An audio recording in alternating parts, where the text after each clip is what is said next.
গত পর্বে আমরা দেখেছিলাম কিভাবে হাজার হাজার বছর ধরে বন্দি থাকা ইয়াজুজ ও মাজুজের প্রাচীর ভাঙার প্রচেষ্টা প্রায় সফল হতে চলেছিল। আমরা জেনেছিলাম কিভাবে তাদের সর্দার প্রথমবারের মতো ইনশাআল্লাহ বলবে এবং সেই একটি শব্দের জোরেই খুলে যাবে পৃথিবীর বুকে মহাবিপর্যয়ের দরজা। আজ আমরা জানব সেই প্রাচীর ভাঙার পর থেকে শুরু করে কিয়ামতের চূড়ান্ত মুহূর্ত পর্যন্ত কি ভয়ঙ্কর ঘটনা ঘটবে। সারাদিন ধরে দেয়ালটা ভাঙতে থাকবে। দিন শেষে যখন দেয়ালটা প্রায় ভেঙে পড়ার মতো অবস্থায় চলে আসবে, তখন তাদের সর্দার হয়তো আল্লাহর ইচ্ছাতেই বলে উঠবে, আজকের মতো এখানেই থামো, ইনশাআল্লাহ বাকি কাজটা আমরা আগামীকাল এসে শেষ করব। সেই একটা মাত্র শব্দ ইনশাআল্লাহ তাদের হাজার হাজার বছরের চেষ্টাকে সফল করে দেবে। পরের দিন সকালে যখন তারা ফিরে আসবে, তখন তারা দেখবে দেয়ালটা ঠিক তেমনই ভাঙা অবস্থায় আছে যেমনটা তারা রেখে গিয়েছিল। এরপর তারা এক ধাক্কাতেই সেই দেয়ালটা ভেঙে ফেলবে এবং কোটি কোটি ইয়াজুজ ও মাজুজ বন্যার পানির মতো তীব্র গতিতে সারা পৃথিবীতে ছড়িয়ে পড়বে। তাদের আগমনের সাথে সাথেই পৃথিবীতে শুরু হবে এক চরম বিপর্যয়, এক ভয়ঙ্কর দৃশ্য। যখন তারা উঁচু ভূমি থেকে দল বেঁধে নামতে থাকবে, তখন মনে হবে যেন পাহাড়ের উপর থেকে এক বিশাল কালো সমুদ্রের ঢেউ নেমে আসছে। তাদের চিৎকার আর পায়ের শব্দে মাটি কাঁপতে থাকবে। তারা তাদের যাত্রাপথে যা কিছু পাবে সব কিছু ধ্বংস করে দেবে। সবুজ ফসলের মাঠ তাদের পায়ের নিচে পিষে ধুলোয় মিশে যাবে। ফলের বাগানগুলো তারা উপড়ে ফেলবে। শহরের পর শহর তারা জ্বালিয়ে পুড়িয়ে ছারখার করে দেবে। যখন তারা জেরুজালেমের তাবেরিয়া লেকের পাশ দিয়ে যাবে, তখন তাদের প্রথম দলটি সেই লেকের সমস্ত পানি পান করে শেষ করে ফেলবে। লেকটি একদম শুকিয়ে মরুভূমির মতো হয়ে যাবে।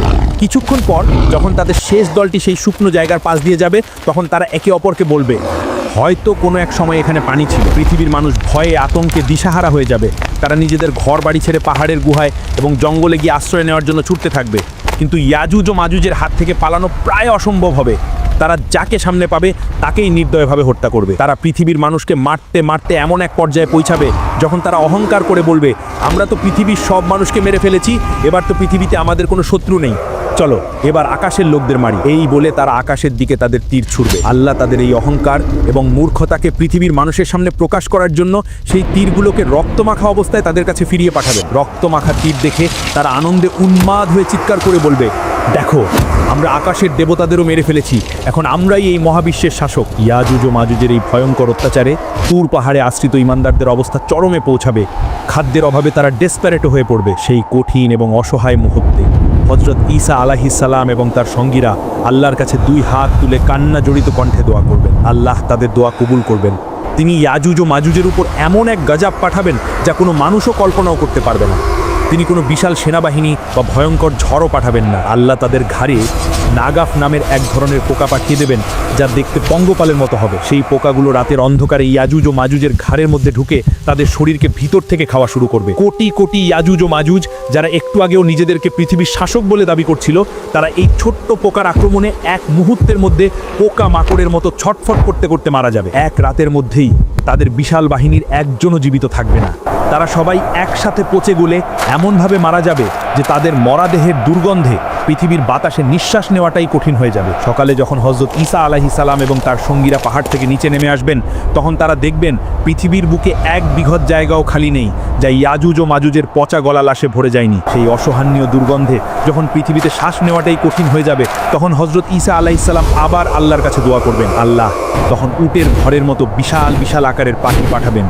সেই পাখিরা ইয়াজুজ ও মাজুজের কোটি কোটি লাশ তাদের শক্তিশালী ঠোঁট দিয়ে তুলে নিয়ে আল্লাহ যেখানে চাইবেন সেখানে ফেলে দিয়ে আসবে। যখন পৃথিবী লাশ মুক্ত হয়ে যাবে, কিন্তু তখনও বাতাসে দুর্গন্ধ আর মাটিতে তাদের রক্তের দাগ লেগে থাকবে, তখন আল্লাহ এমন এক রহমতের বৃষ্টি পাঠাবেন যা এর আগে কেউ কখনো দেখেনি। সেই প্রবল বৃষ্টি পৃথিবীর প্রতিটি কোণাকে, প্রতিটি ঘর বাড়ি, প্রতিটি অলিগলিকে এমনভাবে ধুয়ে মুছে দিবে যে পৃথিবীটা আবার আয়নার মতো পরিষ্কার এবং পবিত্র হয়ে যাবে। ইয়াজুজ ও মাজুজের ফিতনা শেষ হওয়ার পর হযরত ঈসা আলাইহিস সালামের নেতৃত্বে পৃথিবীতে শুরু হবে সেই আসল শান্তির যুগ, যাকে অনেক সময় সোনালী যুগ বলা হয়। আল্লাহ জমিনকে তার সকল বরকত ফিরিয়ে দেওয়ার জন্য আদেশ করবেন। জমিন তার সকল প্রকার ফল ফসল এমনভাবে উগড়ে দেবে যে একটিমাত্র ডালিম একদল লোক খেয়েও শেষ করতে পারবে না, এবং মানুষ তার খোসাকে ছাতা হিসেবে ব্যবহার করবে। দুধের মধ্যে এত বরকত হবে যে একটিমাত্র উটের দুধ একটি বিশাল গোত্রের জন্য যথেষ্ট হবে। পৃথিবী থেকে সকল প্রকার জুলুম, অত্যাচার, হিংসা বিদ্বেষ উঠে যাবে। মানুষের অন্তর এতটাই পরিষ্কার হয়ে যাবে যে একে অপরের প্রতি কোনো শত্রুতা থাকবে না। হাদিসে এসেছে সেই সময়ে বাঘ আর গরু একসাথে বিচরণ করবে। শিশুরা বিষাক্ত সাপের মুখে হাত দেবে, কিন্তু সাপ তাদের কোনো ক্ষতি করবে না। হযরত ঈসা আলাইহিস সালাম একজন ন্যায়পরায়ণ শাসক হিসেবে পৃথিবীতে 40 বছর শাসন করবেন। তিনি নতুন কোনো ধর্ম নিয়ে আসবেন না, বরং আমাদের প্রিয় নবী হযরত মুহাম্মদ সাল্লাল্লাহু আলাইহি ওয়াসাল্লামের শরীয়ত অনুযায়ী শাসন করবেন। এভাবেই পৃথিবীতে এক নিখুঁত শান্তি ও ন্যায় বিচার প্রতিষ্ঠা করার পর হযরত ঈসা আলাইহিস সালাম স্বাভাবিকভাবে মৃত্যুবরণ করবেন। মুসলিমরা তার জানাজার নামাজ আদায় করবেন এবং আমাদের প্রিয় নবী হযরত মুহাম্মদ সাল্লাল্লাহু আলাইহি ওয়াসাল্লামের রওজার পাশেই তাকে দাফন করা হবে। হযরত ঈসা আলাইহিস সালামের মৃত্যুর পর পৃথিবীতে আবার ধীরে ধীরে বিপর্যয় নেমে আসতে শুরু করবে। ভালো মানুষের সংখ্যা কমতে থাকবে এবং খারাপ মানুষের সংখ্যা বাড়তে থাকবে। ঈমানদার মানুষরা এক এক করে পৃথিবী থেকে বিদায় নিতে থাকবেন। দিনই জ্ঞান ধীরে ধীরে উঠে যাবে আর পৃথিবী আবার অজ্ঞতা আর পাপাচারের অন্ধকারে ডুবে যেতে শুরু করবে। এমন এক সময় আসবে যখন পৃথিবীতে আল্লাহ নামটি নেওয়ার মতো আর কোনো লোক থাকবে না। হাদিসে এসেছে সেই সময় পৃথিবীর বুকে সবচেয়ে নিকৃষ্ট লোকেরাই বেঁচে থাকবে। তারা পশুর মতো নির্লজ্জভাবে প্রকাশ্যে রাস্তায় দাঁড়িয়ে খারাপ কাজে লিপ্ত হবে এবং তাদের উপরেই কিয়ামত সংঘটিত হবে। ঠিক সেই চূড়ান্ত অধঃপতনের মুহূর্তে প্রকাশ পেতে শুরু করবে কিয়ামতের সেই শেষ এবং সবচেয়ে ভয়ঙ্কর আলামতগুলো। হঠাৎ করে কোনো রকম পূর্ব সতর্কবার্তা ছাড়াই পৃথিবীর 3টি বিশাল অংশ মাটির নিচে দেবে যাবে। এটি কোনো সাধারণ ভূমিকম্প বা ভূমিধস হবে না। একটি বড় ভূমিধস ঘটবে পৃথিবীর পূর্বে, আরেকটি ঘটবে পৃথিবীর পশ্চিমে এবং তৃতীয় ও শেষ ভূমিধসটি ঘটবে আরব পরিদ্বীপে। এই ভূমিধসগুলো এতটাই বিশাল এবং আকস্মিক হবে যে চোখের পলকে বিশাল বিশাল শহর, নগর, জনপদ সবকিছু মাটির নিচে চিরদিনের জন্য হারিয়ে যাবে। লক্ষ লক্ষ মানুষ কিছু বুঝতে ওঠার আগেই জীবন্ত কবরস্থ হয়ে যাবে। এই ভয়ঙ্কর ভূমিধসের কিছুদিন পরেই প্রকাশ পাবে কিয়ামতের আরও একটি বড় আলামত, দুখান বা ধোঁয়া। হঠাৎ করে পুরো আকাশ এক অদ্ভুত এবং রহস্যময় ধোঁয়ায় ঢেকে যাবে, যা 40 দিন পর্যন্ত স্থায়ী থাকবে। এই ধোঁয়া পৃথিবীর প্রতিটি কোণাকে এমনভাবে ঢেকে দেবে যে মানুষ দিন এবং রাতের মধ্যে কোনো পার্থক্য করতে পারবে না। তবে এই ধোঁয়ার প্রভাব সকল মানুষের উপর একরকম হবে না। যারা ঈমানদার তাদের উপর এই ধোঁয়ার প্রভাব হবে খুবই সামান্য।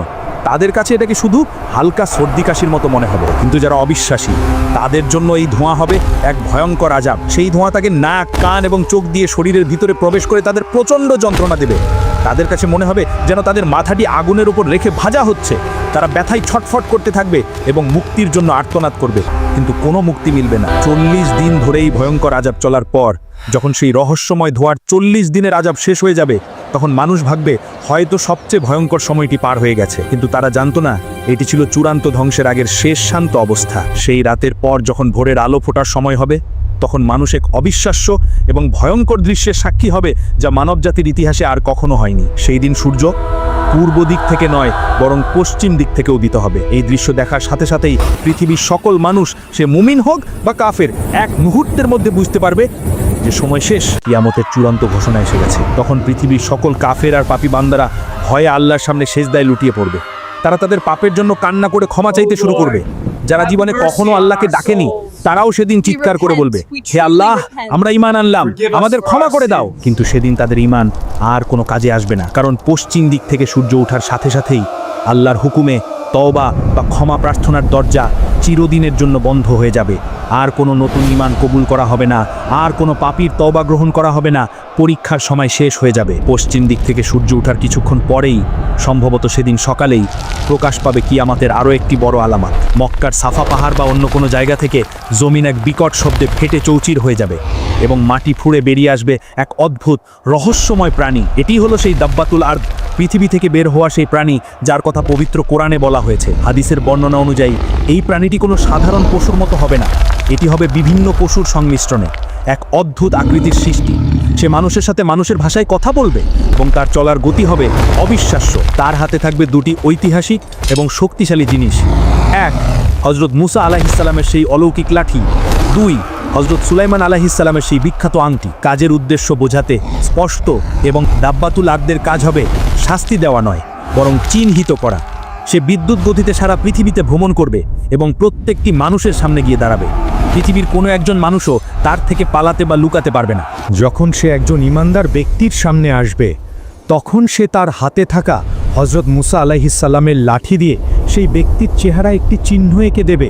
সেই চিহ্ন দেওয়ার সাথে সাথেই ঈমানদার ব্যক্তির চেহারা নূরের মতো উজ্জ্বল এবং ঝলমলে হয়ে যাবে। আর যখন সে একজন অবিশ্বাসী ব্যক্তির সামনে আসবে, তখন সে তার হাতে থাকা হযরত সুলাইমান আলাইহিস সালামের আংটি দিয়ে সেই ব্যক্তির নাকে একটি সিলমোহর মেরে দেবে। সেই চিহ্ন দেওয়ার সাথে সাথেই কাফিরের চেহারা ঘুটঘুটে কালো এবং কুৎসিত হয়ে যাবে। এভাবেই সে পৃথিবীর প্রথম থেকে শেষ পর্যন্ত আসা প্রত্যেকটি মানুষকে দুটি স্পষ্ট ভাগে ভাগ করে ফেলবে, মুমিন এবং কাফির। এই চূড়ান্ত বিভাজনের পর মানুষ আরও কিছুদিন পৃথিবীতে বেঁচে থাকবে, কিন্তু সেই জীবন হবে এক ভয়ঙ্কর মানসিক যন্ত্রণার। বাবা হবে মুমিন আর তার সন্তান হবে কাফির, স্বামী হবে জান্নাতি আর তার স্ত্রী হবে জাহান্নামী। কিন্তু এই অবস্থার পর কিয়ামতের আর কি বাকি থাকবে? কিভাবে ইয়ামেন থেকে একটি আগুন বেরিয়ে এসে সকল মানুষকে হাসরের মাঠের দিকে তাড়িয়ে নিয়ে যাবে? আর কিভাবেই বা হযরত ইসরাফিল আলাইহিসসালামের সেই প্রথম ফুৎকারের মাধ্যমে এই পৃথিবীর চূড়ান্ত ধ্বংস শুরু হবে? পৃথিবীর ইতিহাসের এই চূড়ান্ত অধ্যায় এখনও বাকি। জানতে হলে পরের পর্বে ফিরে আসুন। ভিডিওটি লাইক করুন, শেয়ার করুন আর পরবর্তী পর্বের জন্য চ্যানেলটি এখনই সাবস্ক্রাইব করুন।